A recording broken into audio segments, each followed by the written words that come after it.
James, what if we played a drinking game where we had to take a drink every time someone in the chat mentioned Taysom Hill today? Do you think we could make it through the show? No, dude, I'm not in college anymore. I couldn't. I'd just be pounding them back every 6 seconds. Chat would just kill us.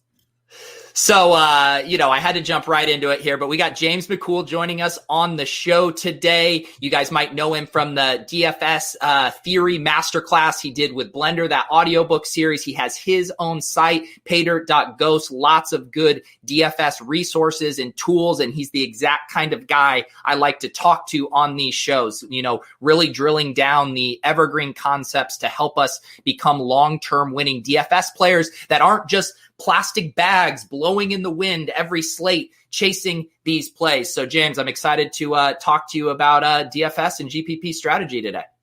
Yeah, this should be a good show. I deal with it all the time of trying to talk people into not looking so much at finding the best plays, but instead trying to find the best way to build lineups. And people don't understand that there's a big difference on those things. And this is kind of a perfect slate to encapsulate that kind of thing with so many high value names. Taysom Hill is going to be talked about constantly, and it's going to be a big talking point of should I play him or should I not play him? And a lot of it has to do with what the rest of your lineup is and if you're playing on DraftKings or FanDuel. So there's a lot of things we can kind of talk through in terms of GPP theory and strategy on this one. Yeah, and I actually don't know a lot about like the specific contests you like to play. I know obviously you are a contrarian player. You have that mindset of always trying to get first and stuff, which is something we prioritize on here as well. So tell me, like, what are you a single entry 3-max guy? Are you an Opto Bro, MME? Where are you at? I really like to MME when I have too much money. And I just want to blow it on something because I cannot MME to save my life. It's like it is an art that people underappreciate. I think Opto Bros are awesome in terms of the way that they can put things together and the rules that they put together into optimizers and the way they just play them like a fiddle. Like I think that optimizers are a really cool thing, and people who can use them effectively, like the Osmos and the JKs of the world. Those guys are great. I prefer to play the 3-entry max stuff or the single entry stuff for sure. I hand build all my lineups.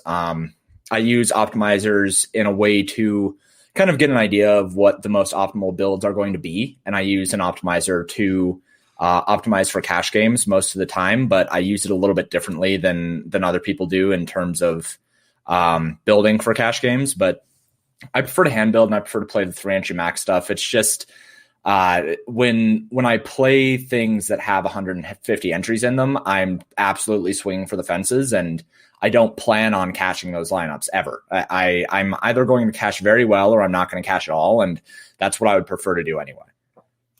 We got here, it's a legit DFS show with two guys with backwards hats. Here's the thing.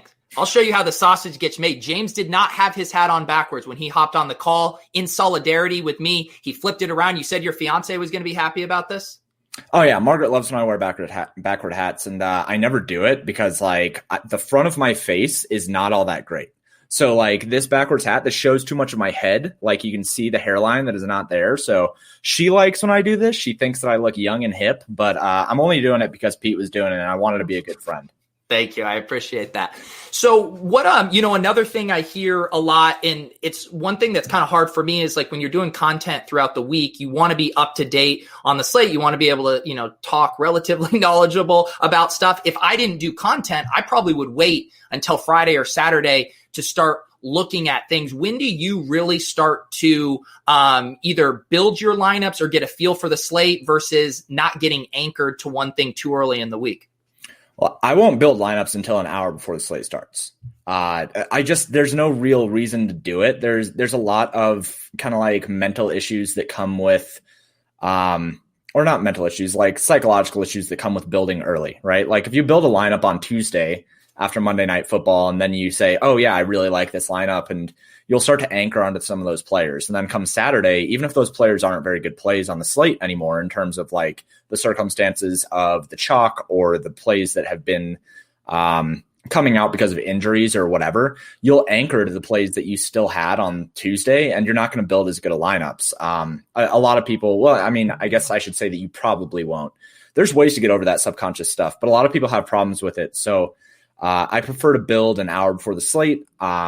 I think that my intuition is good after many years of playing, that I can build a lineup rather quickly. Some people, it takes a little bit more time, but I like to wait as long as possible.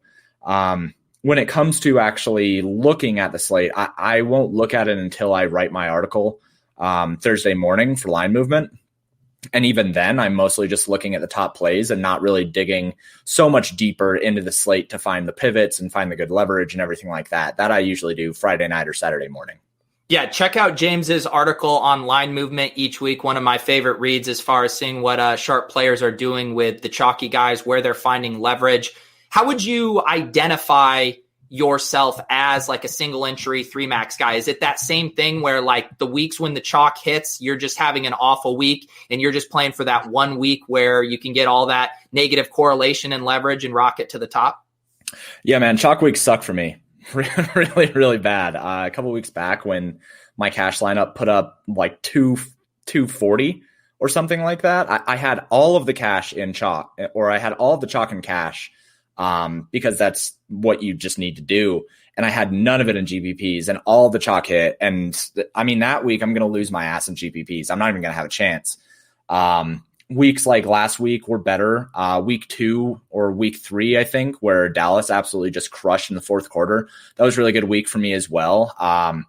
But weeks where all the chalk crushes, it's going to be really hard for me to find success in GPPs. But I do make sure that I have plenty of head-to-heads registered, so that I can kind of cover my losses on that, because my cash lineup is going to be so much different every week than my GPP lineup. And if my cash lineup ends up doing very, very well, my GPPs won't. If my GPPs do very well, then my cash lineup usually does okay, but not great.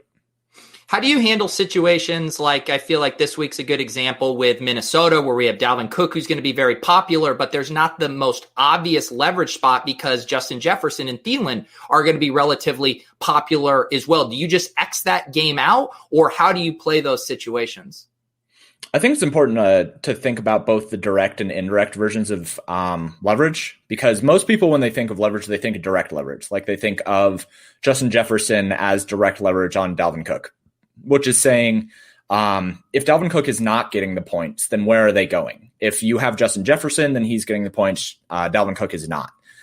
If you have Kirk Cousins and a stack with Justin Jefferson and Adam Thielen, if that stack ends up getting all the points, then Dalvin Cook is not getting all the points. So that's a form of direct leverage.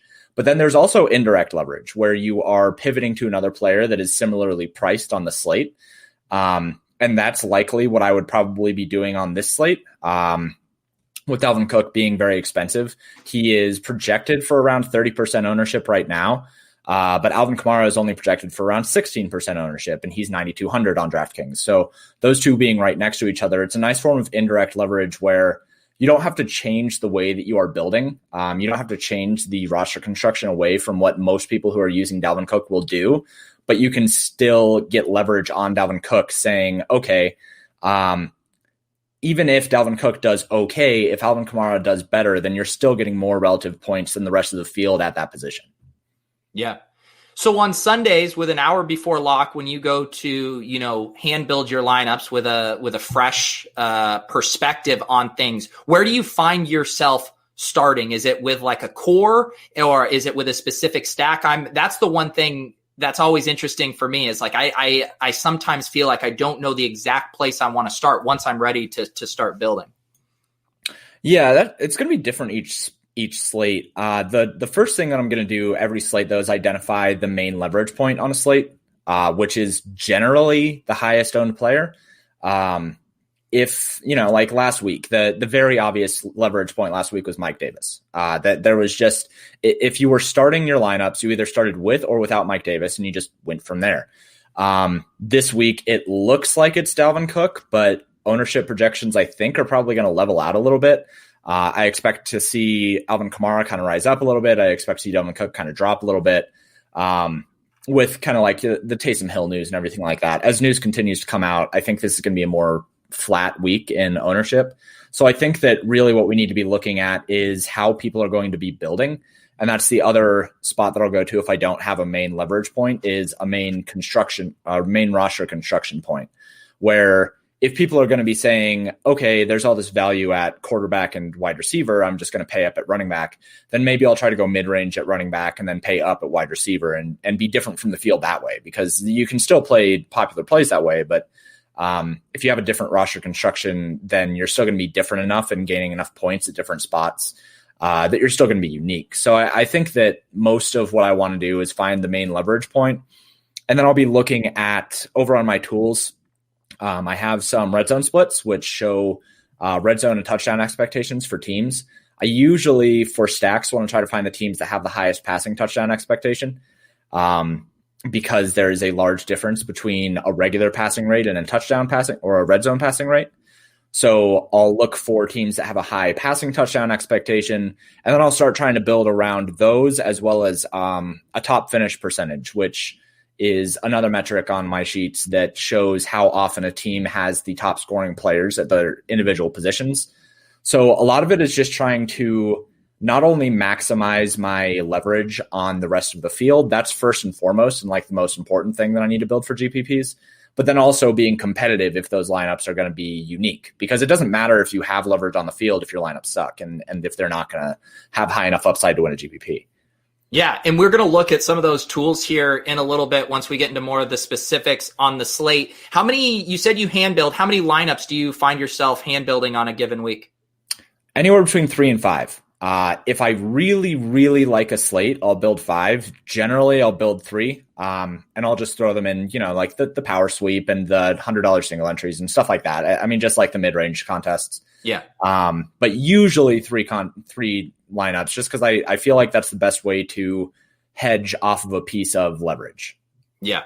It's interesting you say that too, because I've been building 5 lineups and I've even felt myself just like a little scattered, just a teeny bit scattered. I think I'm going to scale it back to 3 lineups this week and really focus on those and just make sure I'm kind of condensing on the stands I want to take. When you build, say, 3 lineups, do you find yourself doing different stacks in all 3, or will there be weeks where you're just all in on a stack and then you'll rotate the pieces around it? That's the hard part. Is because when I build more than 3 lineups, like I have like 3 or 4 players that I have in almost every single lineup. And then I'm just like, why am I building 5 lineups? I have all of this exposure to these guys in 3 lineups. I don't know why I need 5. Usually each lineup will be a different stack. And how I have noticed that I've been breaking it down kind of like subconsciously is one of the stacks will be a direct leverage against a main piece of chalk on the slate. One of them will be a very high upside stack, and then one of them will be a cheap, like Millie Maker winner stack. Where, like a couple weeks ago when the Jets played the Chiefs, I had a Jets stack just because it was so cheap and allowed so much other things that you could fit whatever you wanted outside of it. So usually it's 3 different stacks. Sometimes it will be 2 different stacks with a different variation of one of the top stacks, if there's one that is just far and away the best stack on the slate for me. Yeah.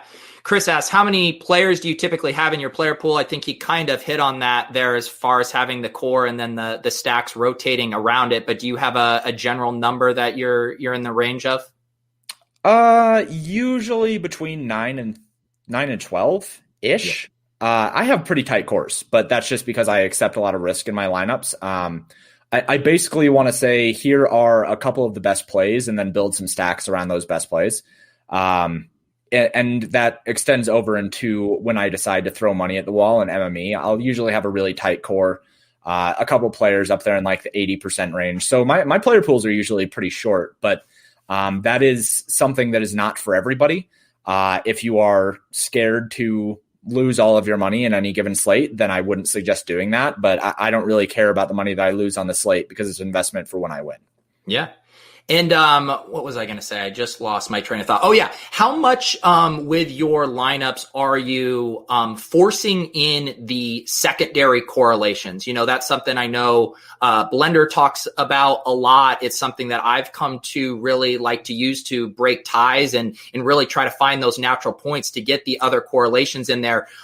Is that kind of a mandatory for your hand builds, or just if it works out, it's nice? It's mandatory. And I usually try to do it at this point because tight end has just been such a wasteland this year that I have really tried to use tight ends in my secondary stacks. specifically guys like TJ Hawkinson or Hunter Henry or Mark Andrews or stuff like that, where they have a decent median projection. And for them to actually find their ceiling, which is really rare for tight ends this year outside of Travis Kelce, it's going to need to be a shootout. So I have liked using tight ends in my secondary stacks, but in every single stack, I'm trying to have as many correlative spots as possible, just because I don't want to build a glorified parlay. If I want to build a player parlay, I'm just going to go take touchdown props on all the players that I have in my lineups on Bovada or something like that, just to like have a sweat. But I want as little things that need to go right for me to do well as possible. So I correlate as much as I can. Yeah. And with those secondary correlations, are you looking for, max leverage as well, or do you loosen up your leverage requirements on the secondary, knowing you're already getting that with the main stack and some of your other core pieces? Yeah. That depends on what the main core stack is, right? Like if I have a really popular stack, like this week, if I have a Chargers stack or a Houston stack or something like that, my secondary stacks are likely to be much different than if I were going with, I don't know, like a Detroit stack or something like that. The main stack and the running backs are mostly where the chalk is going to come into play, right? So if I have a really popular stack and some popular running backs, then I'm going to be very different with my secondary stack, do something really off the wall. But if I have a lesser owned or a higher leverage main stack and some not so popular running backs, then I'm going to try to get as much chalk as I possibly can on that secondary stack, because I don't want to over leverage. Like I don't want to put myself in a position where I need everything to go wrong for everybody else for me to have a decent day. The chalk is the chalk for a reason, and it's not inherently bad. You just have to balance it. So secondary stacks usually will be they'll usually be leverage, but if I have a very off the wall stack, then I'm usually going to try to find a really, really popular combination and have that as a secondary stack. One thing that is interesting, and I had this happen in two lineups last week, one in the smaller SPY, and then one we were in for the tilt space lineups in the game changer. We had pretty low owned plays, but it was all very correlated. And I had two different lineups that were duped. And it's something that I'm starting to wonder where these correlations become a little bit more obvious. Like last week, DeAndre Swift and Terry McLaurin, even though that they weren't really chalky, they made sense as a logical mini correlation. And those were the lineups that started to get duped. I mean, do you have any concern with that? I know this is getting really into the weeds here, but the one goal we want is to have a unique lineup in these contests. I'm just wondering if these correlations, they make the puzzle pieces almost bigger and easier to put together if we do worry about ownership issues down the road on that. Yeah, for sure. I can see that. I think especially when we have, like you mentioned, like last week, there were some very obvious spots and some very obvious roster constructions that you were going to build if you were attacking the main games on the slate, right? Like that Arizona Buffalo game, there were only specific ways that you could build with it. And when you're playing against other sharp players that are looking at the slate the same way that you are, when you're in those higher dollar contests, you're going to end up with similar plays and similar roster constructions. And it's one of the reasons why playing things like the $9, like the slant, or playing the lower dollar contests, that's a good thing, even for high rollers and high volume guys, because the competition is not as sharp. So they're not going to be putting together those puzzle pieces in the same way. Like you said with DeAndre Swift and Terry McLaurin, like those guys as a correlation stack made sense last week if you were building with Arizona and Buffalo. So you do have to kind of worry about it a little bit. I worry a little bit less about being duped in main slate contests. In showdown contests, the only thing that I want to do is just be unique. But in main slate contests, it's harder for me to think through being duped in smaller contests, just because we don't really have accurate ownership projections for those kinds of things. But you do have to be reticent of it, and you do have to think about it. You just have to look at it and say, is this something that everybody else is going to see? And if it is, then maybe switch like one spot on it, right? Like just make one pivot and then you're fine. Just one pivot away. Yeah. And I think that's too one of those, we're generally now, we're paying down and trying to correlate at tight end. I think defense might be that one spot too, where it's just like, just go down $100, to the next defense. I mean, the projections are so close. The defensive scoring is so random. I mean, why eat chalk D? So that's maybe something for me, a note to myself. If I think that this might be a logical construction, let's just get off the wall at defense. Yeah, defense just is the bane of my existence. For the most part, like my defensive ranks just basically say, does this quarterback give up a lot of sacks and is the team total low? And if yes, then cool, play that defense. And if not, then whatever. But I usually plug in defense last anyway. And at no point am I going to be trying to play. I don't even look at defensive projections or anything like that. I just play mostly who fits and kind of glance at rankings. But yeah, defense is the easiest way to be a little bit different. I also think that it's pretty easy to be different at wide receiver this year. There have been a lot of wide receivers that have been very consistent and a lot of wide receivers that have had high ceilings as well. And there's been a lot of chalk at wide receiver this year too. I feel like there's a lot of guys who are kind of gravitating to what are considered the best plays. If anybody is ever facing Seattle, the wide receivers against them get massive ownership. And I feel that it's really, really easy to pivot away from those guys in any format, even in cash games where like my strategy is literally just play as much chalk as possible. Like last week, Cooper Kupp was popular and it was easy enough for me to pivot away from him, even in cash games where I typically don't do that. So I think that that's probably the easiest way to be different is either at defense, like you said, or at wide receiver. What are, being a contrarian player, what are the examples of good chalk that you're willing to eat? Like, did you play Mike Davis last week or did you fade him everywhere? Oh, I fade him everywhere. Yeah, absolutely. It mostly just comes down to the way that I build my models. I utilize a range of outcomes system, which kind of shows how often players are going to be able to hit certain thresholds, hit like 3x their salary, 4x their salary, 20 plus fantasy points, blah, blah, blah. And that makes it really easy to kind of compare that against ownership projections and get an idea of like how valuable a player actually is compared to what they are perceived to be by the rest of the field. And typically what I want to do is I just want to look at the chalk and say, all right, is this player overvalued? Like, can this player actually get there the majority of the time? Or are they just going to be a popular play because they fit? Are they going to be a popular play because there was an injury and now like it's Saturday night and people are just going to be jamming them into lineups? I think that there's a garbage truck going by my house right now, so I'm sorry if it's really loud. But I think that one of the things that you can think about when you're thinking about chalk is, would this player be chalk on another slate? Or would this team be chalk on another slate? Like, is there some sort of extenuating circumstance that makes it so that this player is popular when you wouldn't play them otherwise? The Broncos against the Falcons was one situation where like I wasn't going to touch the Broncos in GPPs with the 10-foot pole. I wasn't going to touch Noah Fant in GPPs because nobody is going to be playing them if they're not playing the Falcons. It's just like when there is a team that is going to be super popular that really shouldn't be popular and wouldn't be popular any other day, that's the one that I'm going to be mostly wary of. And then when they get into that like 40 plus 50 plus % ownership range, like why would I play that in GPPs? Why would I play something that half the field has? That there's just no reason to do it. Yeah.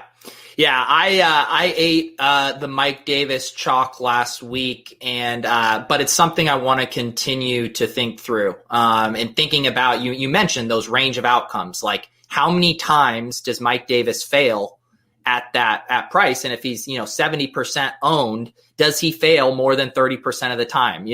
Those are the kind of things I think we're having to weigh there.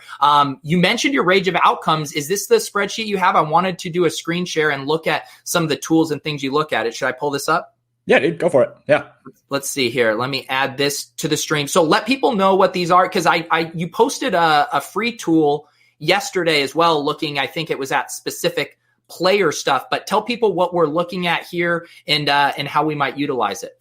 Yeah, the free tool that I posted yesterday was the opportunity search tool, which is on the site, which allows you to just type in any player and kind of see what their averages are for some important stuff across the season. And you can compare them to other players as well. Like you can put in the receivers for the Jets here and see how they compare up against each other and see who's the most valuable, which is AKA Rashad Perryman.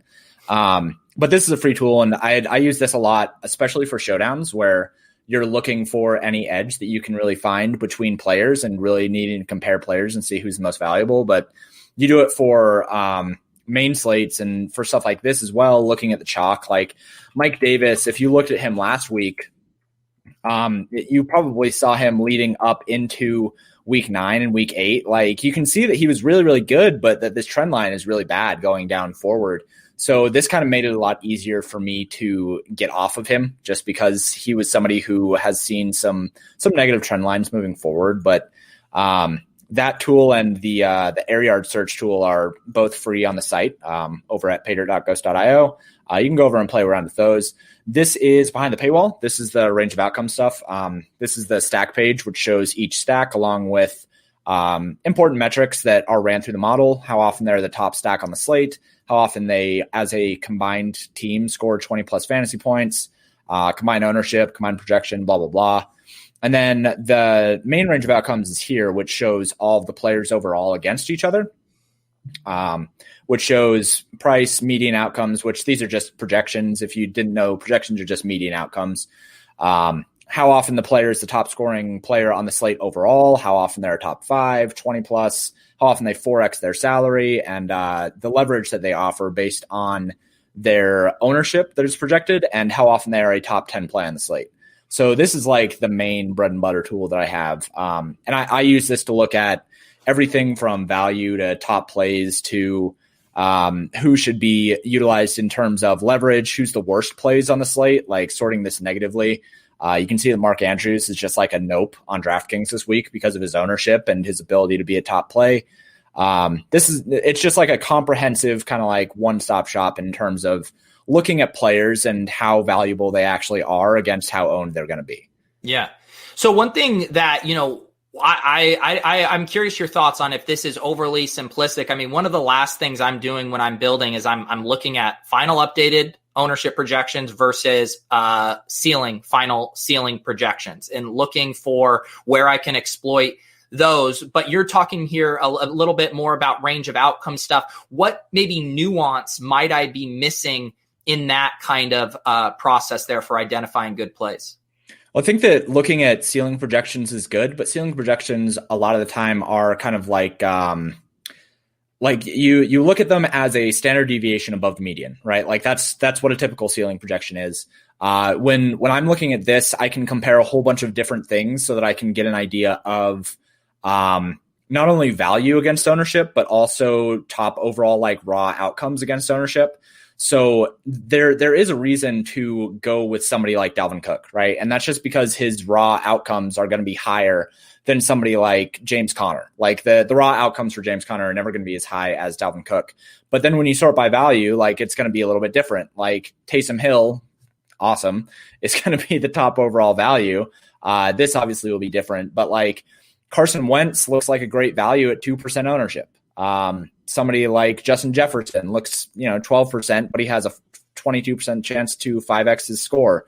Like thinking in terms of projections, I think is something that's maybe a little bit outdated. When thinking in thresholds gives you a little bit better of an idea of the gray areas of DFS, because so many people focus on the black and white without understanding that there's going to be a whole bunch of different outcomes between the black and the white. Like if you see a ceiling projection of 34 fantasy points, most people don't even know what a ceiling projection actually is.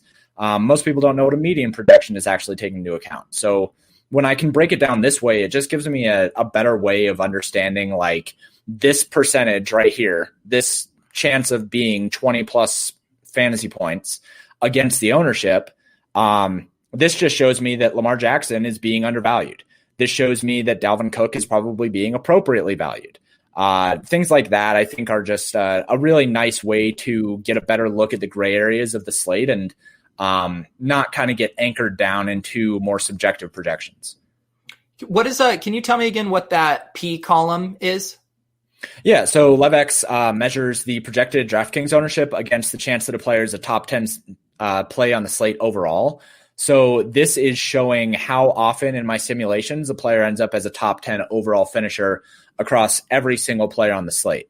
If you go to QB ranges, which is QB specific, then it's showing how often they are a top 10 quarterback, how often they're a top 10 running back, but this is overall, right? So this is showing how often a player is going to be a top 10 finisher on the slate, which is important because in GPPs, you likely need a lot of players that were top 10 players overall on the slate in order to win a GPP.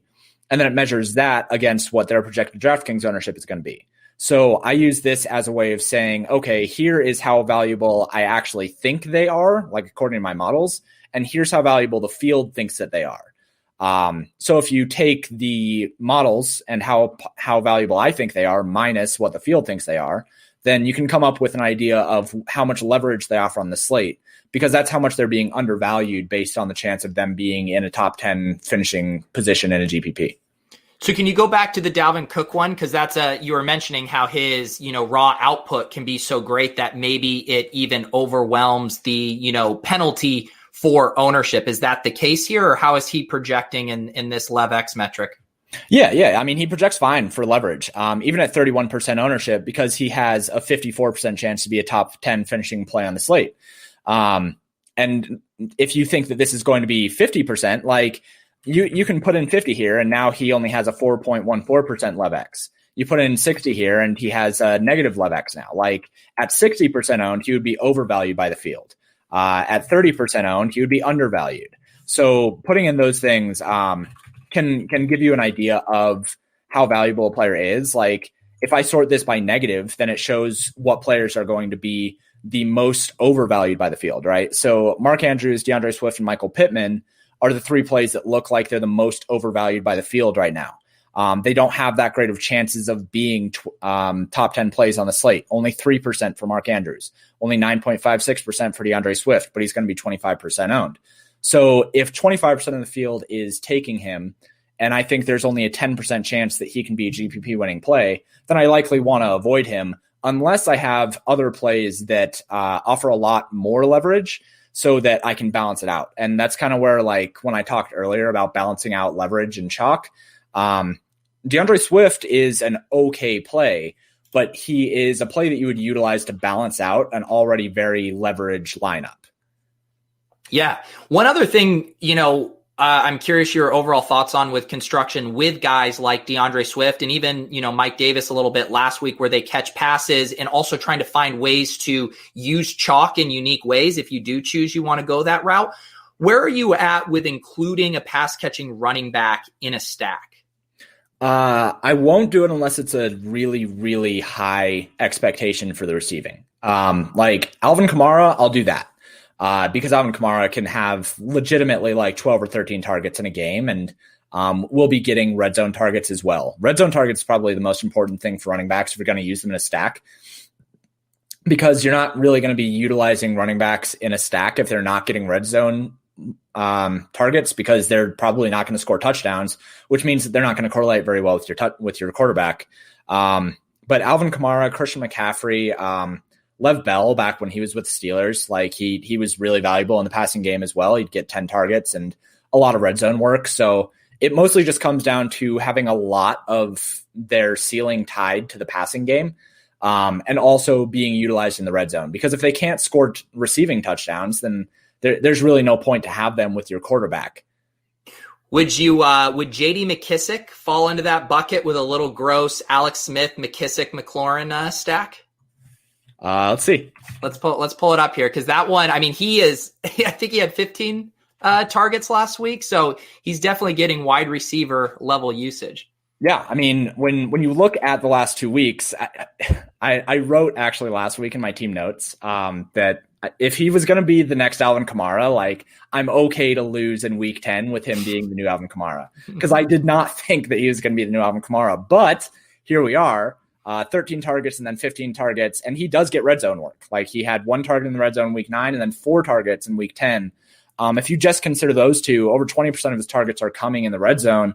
That's certainly valuable in terms of a stack. It's just like, I don't know if I want to trust that JD McKissic is like this guy yet. I know that we have 2 games of it, but both those games, like they were way far behind from the start. I mean, the Lions were well in hand last week, and I know that JD McKissic was still getting targets in the first half, but like in this example, yeah, J.D. McKissic, sure, I would use him in a stack if he's going to be getting this many targets and this much red zone work.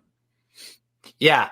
I think that's interesting for sure. I was messing around with some Alex Smith ones because Logan Thomas continues to kind of fly under the radar as a tight end who's getting reliable target share. And I also kind of like that game. The chat, I am going to string you guys along. We will talk about Taysom Hill, but I'm going to continue to string you guys along. I want to use can we try to use like a specific example of like some questions I'd have, and then maybe use your tools to help us identify what would be the most optimal direction. The example I'm thinking of right now is, say I want to use a Big Ben stack. They have these 3 wide receivers who are all, I think, appropriately priced, all getting decent volume, all have different, pros and cons to them. And then you also have kind of an interesting bring back scenario where you could justify James Robinson or DJ Chark, or hell, you could punt it off with Chris Conley. So if I tossed out that thought experiment to you, how would you go about identifying which of those receivers to use and who to target in the bring back? All right. Yeah. So the first thing I would do is I'd go over to the opportunity search tool and I would type in all of those players, like for the Steelers. So you have Juju Smith-Schuster, then you have Chase Claypool, and then you have the actual alpha dog of Deontay Johnson. Uh-oh. So here's the bias is leaking through. No, you're right. By targets, he is the alpha. He's good. So, I mean, you look at all these three things, and you can see Juju Smith-Schuster, he's been getting plenty more work. Like, that's positive trend line. I think that Chase Claypool as well is somebody who you could be looking at. Chase Claypool has probably the best red zone work over the last couple of weeks, and does average 2 red zone targets per game, but so does Juju Smith-Schuster. Both of them obviously are going to be guys who are going to be utilized more in like heavy passing games, whereas Deontay Johnson has been the guy all year in terms of his actual workload. When you take out the injury games, Deontay Johnson hasn't had a single game under 10 targets with the Steelers this year, where he didn't leave with an injury. So I think that all 3 of these guys are valuable in their own right. Deontay Johnson would be the first one just because he is the wide receiver 1. And then after I would look at this, I would try to look at, yards per target. All of them are about the same. Red zone targets, all of them are about the same. Deontay Johnson has this outlier of 5 targets. The other thing that I look at is fantasy points per touch, where the best one is Deontay Johnson, 2.69, and then Chase Claypool, and then Juju Smith-Schuster. So I'll look at those things, and then I'll kind of get an idea of like where the opportunity lies. And then I'll go over into the range of outcomes. I'll look at the wide receivers, and then I'll isolate by Pittsburgh, which will then show me the wide receivers for Pittsburgh. Juju Smith-Schuster projected the highest based on baselines, followed by Deontay Johnson and then Chase Claypool. Deontay Johnson kind of sticks out here because he's the cheapest and still projected in like that middling range, whereas Juju Smith-Schuster has the best projection, but not quite as much value. Obviously, people already know about Deontay Johnson, projected for 15% ownership, so there's better leverage in taking Juju Smith-Schuster. And then finally, what I'm going to go over into the stacks tab.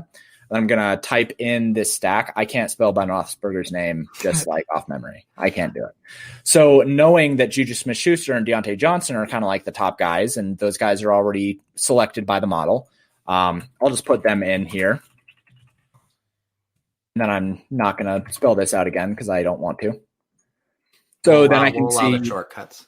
Yeah, a lot of shortcuts. I'm big on working smarter, not harder. I can see that this stack costs 19,000. I can see that it is projected for 58.6 fantasy points. Ownership projections have it at around 32%. The LevX, usually what you want to aim for here is about 5%. That's what's worked in GPPs so far this year. So that's, again, balancing the chalk. There's a lot of leverage in taking Ben Roethlisberger, not so much in taking Deontay Johnson, but it's okay. It works out. It's a stack. And then if you think that the passing game is going to get there, right? Like, because you're not going to take a Pittsburgh stack if you think that the passing game is not going to be effective. Then you also probably think that, okay, the Steelers are favorites. So if the passing game is effective, then they have a lead. That's game script to be passing for Jacksonville. So then you're going to be bringing it back with DJ Chark, who I will, again, copy and paste. And then you can see this here. You can see that this stack costs 24/7. The ownership projection doesn't raise that much. Like DJ Chark only projected for 3% owned. The LevX is fine, sitting here at 5%. The median projections at 73 is not terrible. DJ Chark projects okay So this stack looks pretty good as a starting stack. It leaves you over $5,000 per player. Like the leverage isn't bad. The ownership isn't terrible. You could also go and instead of saying DJ Chark, you can take Chris Conley, which is the secondary wide receiver for the Jaguars based on the model. And then you can see how that would work out. He only adds 2% ownership, but his median projection is much lower, only 6%. It dropped in LevX, it dropped in 5X percentage, it dropped in top percentage. So it's pretty obvious that DJ Chark is like the guy that you would want to use in this bring back. But that's mostly how I would do it. I would look through the opportunity tool search first and look at the wide receivers for the Steelers in terms of like their opportunity that's used. And then I would go into the NFL range of outcomes. I'd look at the wide receivers and I'd say, okay, here's the guys that I'm looking at. Here's how they project. Here's how they look in ownership. Here's how they look in leverage. And then I would actually go over and I would try to build using that. And then after I have my stack, then I can just start plugging in running backs. Like, can I fit Dalvin Cook here? Like, how much money does that leave me? Okay, I'm at 33K. And that I know that I need some value here, but you can just kind of start plugging in guys and going from there after you decide on your stack. Awesome. Yeah, that's great stuff. And real quick, how do you, because one thing I normally would always do the same thing and go Chark there. I do feel like the Jags are a little bit unique in how much they've been willing to run their offense through James Robinson, even in negative game scripts. Would you consider him more here than maybe other team running backs in a negative game script? For that, I would go over in the red zone splits and touchdown projections, and I would want to see how many rushing touchdowns I have projected for Jacksonville. They're projected at 0.9, but they are a team that will pass about half the time and run about half the time. So if they get into the red zone, there's a good chance that James Robinson is going to be somebody who might have touchdown equity. The other thing that I would do is I would go over and I would look at James Robinson in the opportunity search tool. Because I would want to see how his red zone equity actually is. He averages 2.3 rushing attempts in the red zone, but he doesn't get any receiving work in the red zone, really. He only has 3 targets in the red zone all year. That's not awesome. But it is 7% of all of his targets. Like, if he's having a heavy target game, he might get a couple more red zone targets. It just worries me that when I'm looking at red zone work, if a running back isn't super duper involved and a team isn't like very inclined to run in the red zone, like Minnesota, the reason why you can use Dalvin Cook in any situation is because Dalvin Cook gets massive red zone equity and Minnesota prefers to run in the red zone. They run a 65% rate in the red zone. So with a situation like this where it's 50-50, I could consider it, but I would rather go for the upside of having DJ Chark. Yeah, no, all that makes sense. Thank you for talking us through that process. Here's what we're going to do, guys. We have about 15 or so more minutes. I want to touch on the 2 situations that the chat wants to talk about, which is Taysom Hill and then this DeAndre Swift being out potentially situation there. And then we will build a lineup. We'll do a different stack than the one we just did here, but similarly, we will walk through it. I forgot to go back to this view. We will walk through it and build that week 11 lineup for you guys. So let's just do this, James. Taysom Hill, Sean Payton has announced him as the starter. I know people have been updating their projections. He's popping even on DraftKings where he's going to be a quarterback. And I am legally obligated to let people know you can play Taysom Hill in the tight end spot on FanDuel. You heard it here first. So, James, everyone wants your take. What are we doing with Taysom Hill this week? You're playing him in cash for sure. I shouldn't say for sure. I think that he is going to be very popular in cash, and therefore I will likely play him. He's a cheap quarterback, 4,800. You don't usually get quarterbacks under 5K, and that's really valuable in cash games, especially because there's a non-zero chance that Taysom Hill has a rushing, a receiving, and a passing touchdown in this game. Like with the way that they use Taysom Hill as a wildcat and they'll line him up at tight end and they'll do weird stuff with him. There's a non-zero chance that he has more fantasy points based on things he doesn't do in passing than he does do in passing. So I think at 4,800, he's a pretty obvious cash game play. I don't know if people will go there. People might want to go Lamar Jackson or Deshaun Watson, but at 4,800, I think he'll be the cash game play. In GPPs, it's way more difficult because he's not good. Like he's just not good. He wasn't good in college. He has not been good in the NFL. He has, I think I saw it on Twitter today, he has like 11 total pass attempts in the NFL in multiple years of being in the NFL. he will throw more than 11 passing attempts in this game, probably. I don't even know. I don't know what they're going to do with him. But it really, the Saints are so dumb that they have Jameis Winston and that they're going to use Taysom Hill. And I just have not been able to really wrap my head around it. I won't use him in GPPs just because I don't think that he's very good. On FanDuel, you can't use him. Like, hang on, and this is the take I want, because everyone's jamming him. He's going to be 70%. Tell the people why they're fish for playing Taysom Hill on FanDuel. Because he doesn't have a 70% chance of being in the winning lineup, man. Like there is no world where you're going to project Taysom Hill to be a top play 70% of the time. Like there's no way. He is going to be massively, massively owned. And even if you think that he is going to be somebody who projects well enough to be a top play 70% of the time, you gain so much more equity in top finish percentage in GPPs if you don't have the player that is 50% owned in that GPP. Like at that point, all you have to do is be pretty good at everything else. And if that player fails, like all you have to do is just be okay at every other position that you didn't have him at, and you're going to min cash. And you have a much better chance of winning the GPP if you have a player at that same position that does better than he does, and then you have the same lineup that other people have. So on FanDuel, you can't use him. It just kind of goes back to what I was saying earlier, where if you have a player that is going to be 40, 50% owned in GPPs, you straight up you gain so much more in GPPs and actual win equity and bink equity by not having him. So you're not playing Taysom Hill on FanDuel. And if you are, then it's gonna be a head-to-head, bro.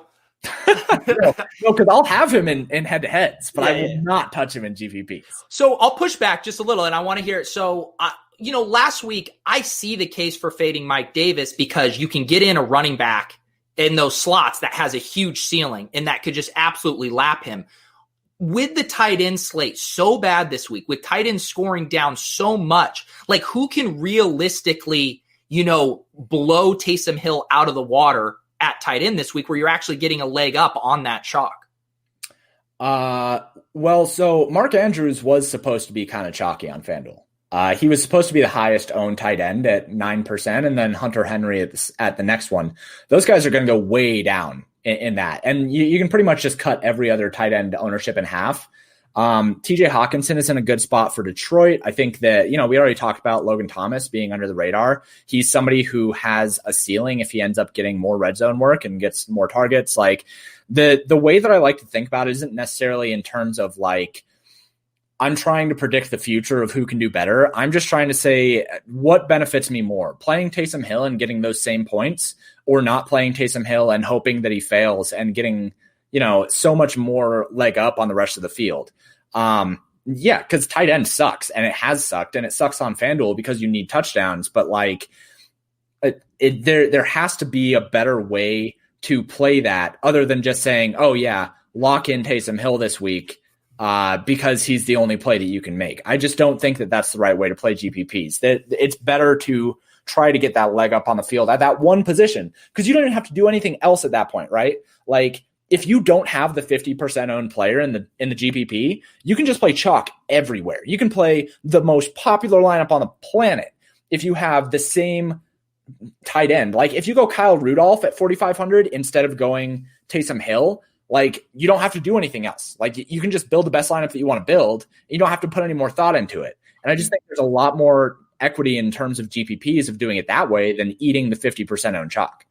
Yeah, and I get what you're saying because, if anyone's going to look at his median projection, and he's going to look like the free square. But I also feel like it's a fragile projection, and we could get funkiness with Jameis Winston. He might just suck, like you said. And if he's only running and he's not throwing for touchdown passes, maybe he does have a pedestrian day. And then in those outcomes, you have to, I think the hard thing is just then you have to, on top of that, nail your tight end pick as well. And that's why it's harder, because I do see paths to Taysom Hill failing, but to hit that and the tight end who explodes feels like a hard parlay. It is a hard parlay. And I think that that's why, I'm probably not going to think about it in terms of what tight end I would rather use. I think that I would probably just look at it as, are there other players at 4,500 that I think represent the same ceiling that Taysom Hill does, maybe even at other positions? Because I can play Mark Andrews, or I can play TJ Hawkinson, or I can play Logan Thomas. Like, I can play those guys at tight end and not necessarily need them to be the ones that dominate at that position and break Taysom Hill. Even if they're like within 5 points of Taysom Hill, I think those guys are still fine plays. It's the other plays where you would then be up against Taysom Hill in terms of 4,500. So if you wanted to have some other cheap plays, maybe at running back, which is another premium position on FanDuel, where you're trying to get the touchdowns, like there are other ways to look at the indirect leverage rather than the actual leverage that you would have on Taysom Hill. The other way that you could do it is by utilizing Alvin Kamara as much as you possibly can instead of Taysom Hill, and hoping that Alvin Kamara just rushes for 3 touchdowns and Taysom Hill has like this is like an actual projection that I could have for him: 95 passing yards and like 30 rushing yards and nothing else. So, and yeah, exactly. Tournament fades that can win all the money aren't supposed to feel good. Like, you're going to be uncomfortable fading him, but everybody else will be uncomfortable fading him too, and that's why they're going to play him. But the point here is predicting the future is really, really hard. Don't try to predict the future. Just try to beat the field. And beating the field is easiest if you fade Taysom on FanDuel. Yep. I think that's a very strong argument for it there. Let's quickly touch on the Detroit backfield, because a lot of people were talking about that. It does seem like DeAndre Swift, sadly, will not play this week after his breakout week. Some talk about Kerryon Johnson at 4,000. My gut says Matt Patricia puts the ball in AP's belly 15 plus times. Do you have a take on this backfield? And is there any cheap value pump plays you would entertain here? This is a hard one, because DeAndre Swift just took over as like the lead guy over Adrian Peterson. And before that, up through week 7, it was Adrian Peterson who was getting the most of the rushing work. He was kind of playing the Frank Gore role. And then he just kind of like stopped doing that. Over the last couple of games, DeAndre Swift has been the main guy. I do think that it is worth saying that in week 10, they had a good lead up until the fourth quarter, where Washington kind of came back. And I think that he probably wouldn't have gotten all of those carries in a similar situation. I think that it kind of played into his hand really well. So Matt Patricia likes to use a running back by committee. I think especially without DeAndre Swift, he will likely use a running back by committee. But frankly, if people are going to be playing Adrian Peterson, just play Kerryon Johnson, because we don't know what they're going to do. Matt Patricia's an idiot. Like, he can do whatever he wants. He could play a lineman at running back, and like, it wouldn't surprise me. So I think that if people are going to be pivoting over to Adrian Peterson here, Kerryon Johnson is somebody who, like, people like to talk about Adrian Peterson out targeting him over the last couple weeks. But over the last 5 weeks, Adrian Peterson has 1 target in every game except for week 9, where he had 5 targets. Kerryon Johnson has 2 targets in week 6, 2 targets in week 8, and 3 targets in week 9. And he didn't have any targets in week 7 or week 10, but he didn't play in week 7. Like, he didn't have any snaps, and he only had 1 rushing attempt in week 10. So I don't think that it's as cut and dry of like Adrian Peterson is the guy. I would expect this to be running back by committee and probably untouchable, especially because there are other running backs on the slate that you can use other than these 2 guys, right? Like the running back from Miami, Salvon Ahmed. Yeah. He looks good. Like, he got great opportunity last week. And I expect that to continue. And then there is Kalen Ballage, who is free of the Adam Gase chains over for the Chargers. Like, he makes as good of a play as Adrian Peterson. So that there's a lot of other spots that you can go other than trying to deal with this. But if there's going to be a lot of ownership on Adrian Peterson, I'll want to either stack the Lions or use Kerryon Johnson instead. Yeah. Makes sense. Let's wrap up here and build a lineup. We can now apply some of these concepts we've been talking about. Let's do something different than the Steelers one, since we already kind of walked through that one. I'll let you kick things off. You can start it off with a play, a stack, something that's caught your eye. And again, this is the caveat. We're recording this on Friday. The slate continues to change, but we will make the best possible lineup with the knowledge we have now. Yeah. This slate is kind of hard from a stack perspective, because we don't have any like the main big name quarterbacks, right? So like, this is a slate without any of the super top flight guys. You can consider Ben Roethlisberger or Deshaun Watson as like really good quarterbacks, but I'm going to go with Justin Herbert here. Yeah. I think that he just makes the most sense for the Chargers. They have kind of like peeled back a little bit on the passing plays in the red zone, but they were one of the pass happiest teams in the league in the red zone. And the combination of Keenan Allen and Mike Williams just makes a lot of sense. Yeah, I love that call a lot. I think Herbert is one of the better quarterback plays here. It does look like he's going to get a little bit of ownership, but I don't think that's a huge concern if we are including Mike Williams in this stack. And it does sound like you prefer Williams over, going Hunter Henry, or I think you could even make the case for Jalen Guyton as a really cheap, deep threat home run play as well. But what's your pitch on Mike Williams? I would prefer Mike Williams. He's one of the highest upside guys in the league, and he does get plenty of red zone work as well. His ADOT is fantastic, and for 5K, I think that it just makes a lot of sense. It rounds out this lineup really nicely, and he's only projected at 4% ownership because people don't like stacking with Keenan Allen. They just think that Keenan Allen is going to get literally every single target, and that's not the case. So I prefer Mike Williams. I don't mind Guyton. If I need the salary, I don't think that I will need the salary, but we can go there if we run out of money. All right, I'm preparing here for what might be a disagreement because I heard you make a subtle reference earlier to Brashad Perriman being the guy here in the Jets. I like Denzel Mims. Who's our bring back here? I like Brashad Perriman more, but I can see Denzel Mims. I think that last week the primetime game they had was an aberration because Jameson Crowder only played like 50 some odd percent of the snaps in that game. And I expect him to come up after having this week off. He was coming off an injury. So I think that's why Denzel Mims played so much. And I think that people are going to make that mistake without like really pulling into why Jameson Crowder didn't play as much. But if we're really going for it, I think Jameson Crowder goes back to being the guy. Okay. And like, he's a little bit more expensive. I don't think anybody will have him. I think people would rather go Mims or they'd rather go some cheap wide receiver this week, like Michael Pittman or Jacoby Myers. So I do like Jameson Crowder this week. I like that call as well. And I do think you can make a decision between Perriman and Mims, but Crowder's role and his targets are just kind of completely different than those guys, and he's pretty locked in. Also, let's get in a quick needle to Joe Holka, who is in love with LaMichael Pirine this week. I mean, this guy's going on every possible show, touting him up a storm, taking him first overall in the Smiz cage match. Tell Joe why he's a fish. Because why would you play a running back on a team that's supposed to be 10-point underdogs here? Like, that doesn't make any sense. Also, like they have other running backs on the roster. It doesn't make any sense to use a running back in that situation. Like, it breaks like every GPP rule for running backs. There's your answer, Joe. Joe saw one ESPN report. He's going down with this ship this week. We love you, Joe. All right, so we now have a pretty contrarian stack here, at least with the secondary Mike Williams and the bring back Jamison Crowder. I really like this Minnesota Cowboys game. What do you think about like a Zeke Justin Jefferson mini correlation here? It depends on how you feel about Zeke. It does. It sure does. if you think that Zeke is going to be able to do anything behind that O-line, then I think that I'm fine with it. Justin Jefferson is absolutely the wide receiver that I want in GPPs, unless I am stacking Minnesota with Kirk Cousins and Adam Thielen.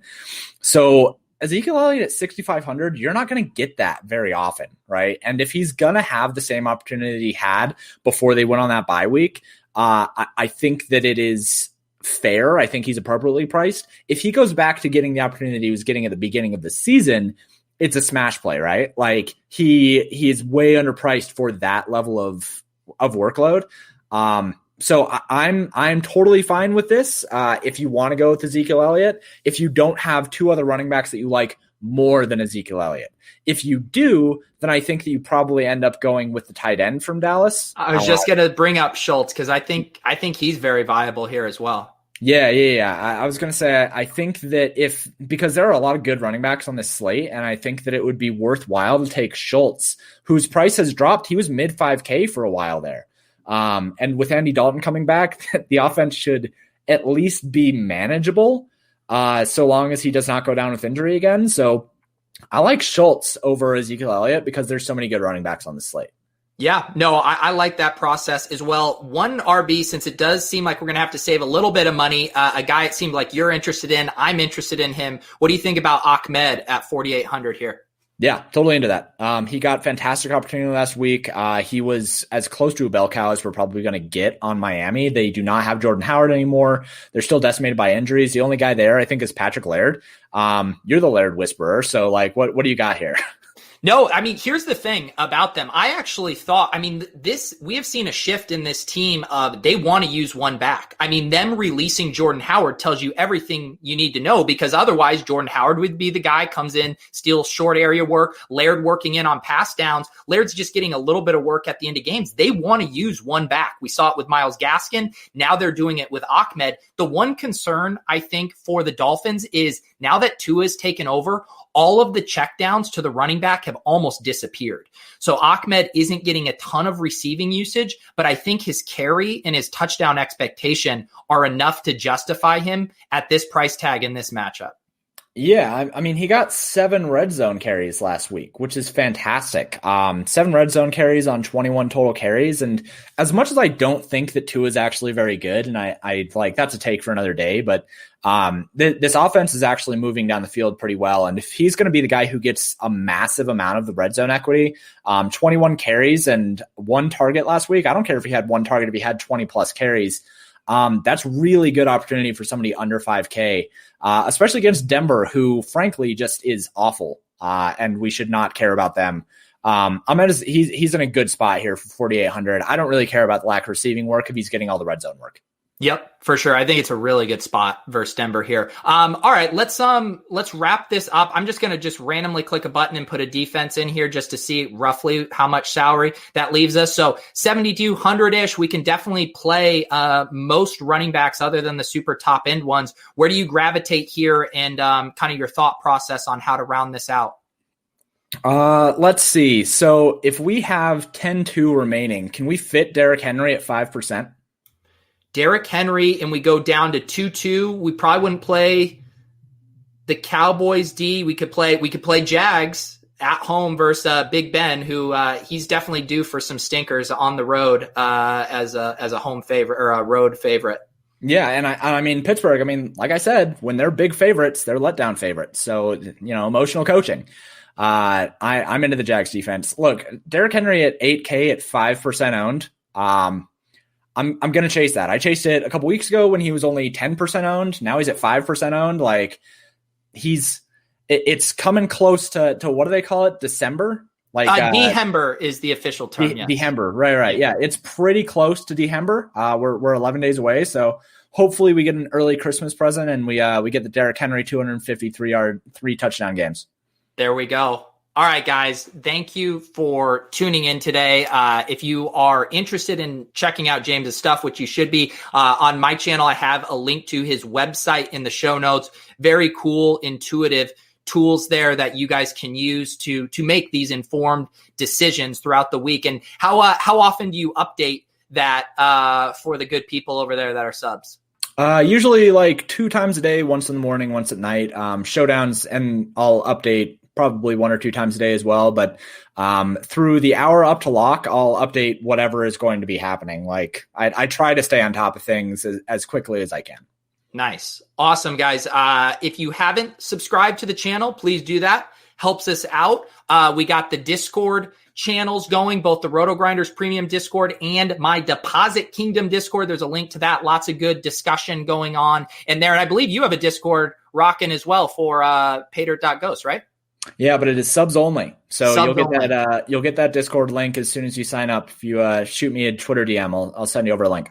There you guys go. Yep. Follow James on Twitter as well. Really appreciate you hopping on with us. For James, for myself, for Taysom Hill, who you guys love more than anything else in this world, this has been the Friday Build Show. We'll see you guys on Monday with the review.